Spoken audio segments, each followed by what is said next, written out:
Y'all, I have lost 80 pounds. Yes, me, 80 pounds down. And I've got to be honest with you, I never thought I would be here.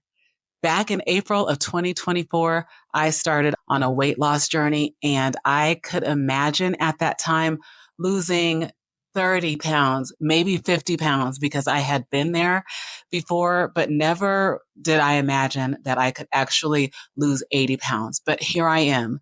Back in April of 2024, I started with compounded Tirzepatide, and here I am. And like I said, I never thought I could be here. So if I can be, I know that you can be too. So if you're on a weight loss journey, hoping and trying to lose your goal weight, I want to share with you today 5 habits that I changed in my life that helps me to be successful. Let's talk about it.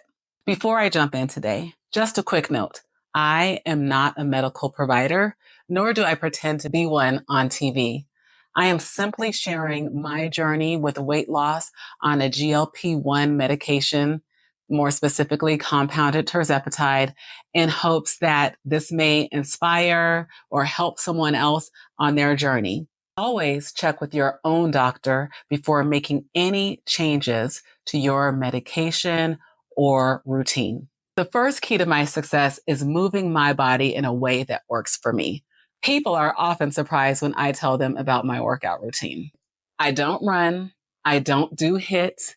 I don't do anything that requires my name being on a leaderboard with some overly hyped person who's just completely hyped up and has all kinds of energy for no reason, yelling at me to go faster, to lift more, to do more. That is not my style.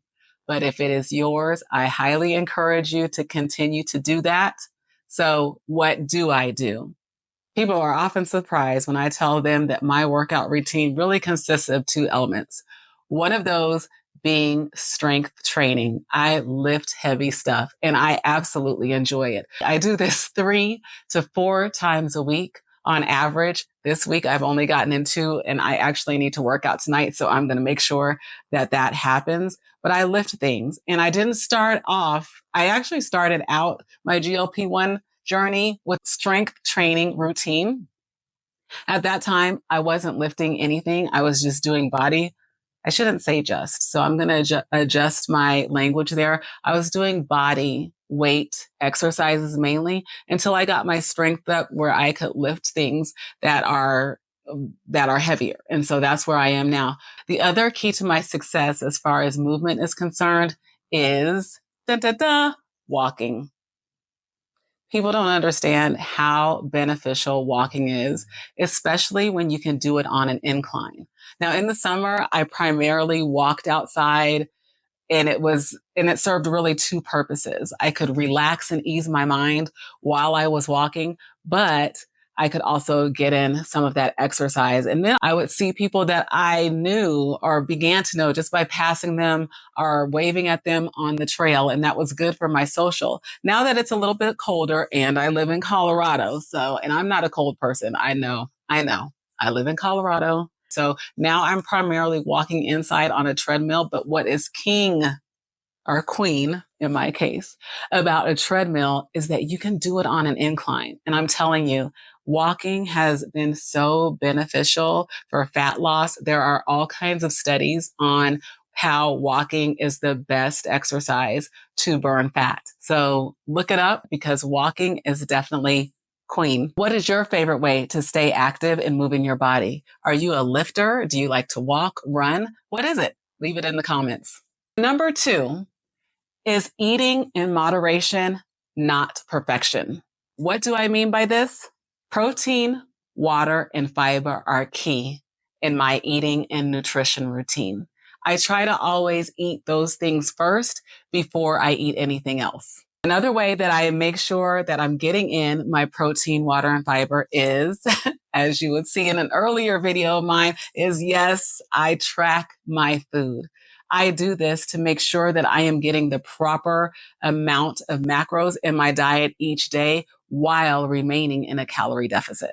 With that being said, nothing is off limits. I try to work whatever it is that I want into my plan. Now, sometimes this may mean that I am not getting the full amount of the macros for my protein or my fiber, or, because if I'm eating something else, that could be, I could still remain in my calorie deficit, but that would mean that I'm not getting in the protein or some of the fiber that I had planned for the day. On the flip side, that could also mean that I'm not in a calorie deficit for that day. And it's okay, as long as that's the exception and not the rule. I will never give up. And I promise you this is French fries.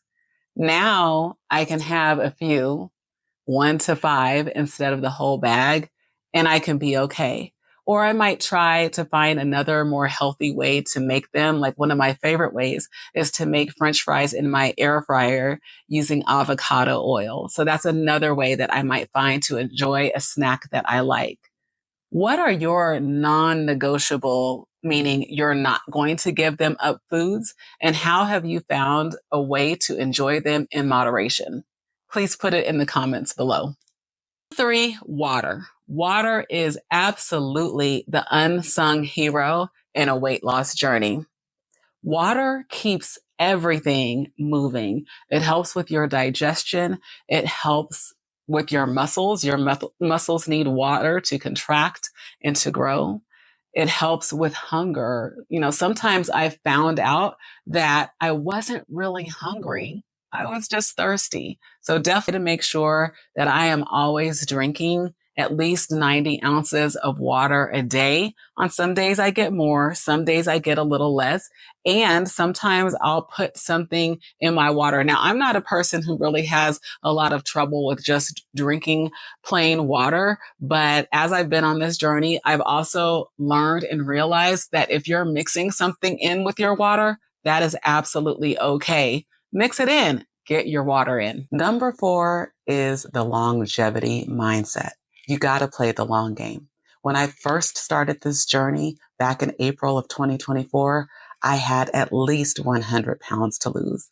But thinking about losing 100 pounds was completely overwhelming for me. So what I did was I broke it down into 5 to 10 pound increments.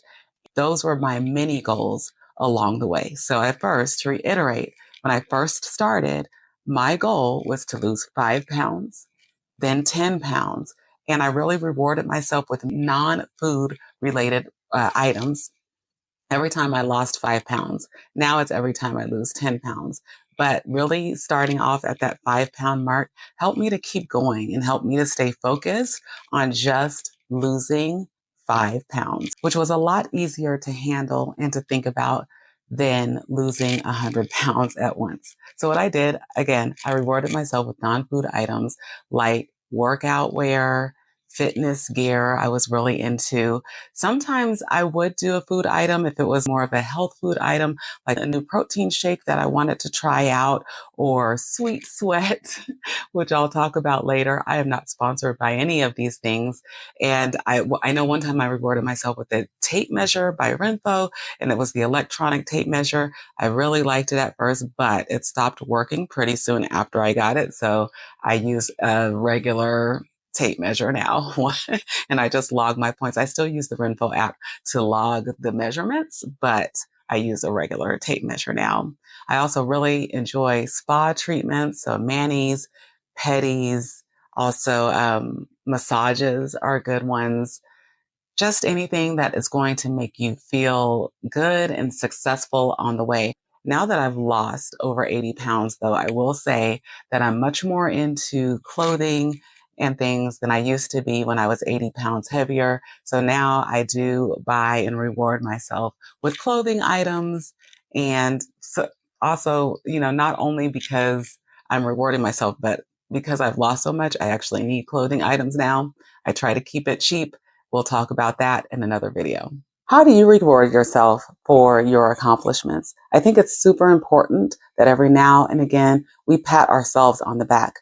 I know when I first started losing this weight in this journey, I think I lost 20, maybe even 30 pounds. Nobody noticed, nobody said anything. So it was really important for me to reward myself, to pat myself on the back, during those early stages. Number 5 is a lifestyle change. This has to be sustainable.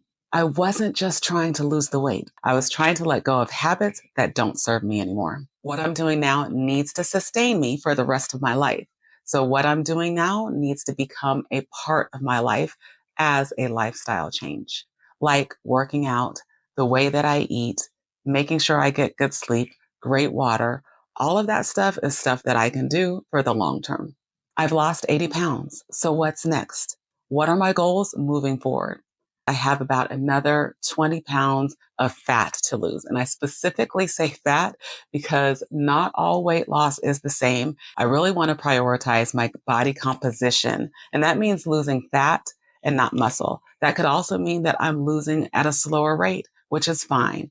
My next video for that reason is all about non-scale metrics because the number on the scale doesn't always tell the full story. In my next video, I will share non-scale victories that matter more than the number that you'll see on the scale. Make sure you subscribe so you don't miss it. I look forward to seeing you all soon.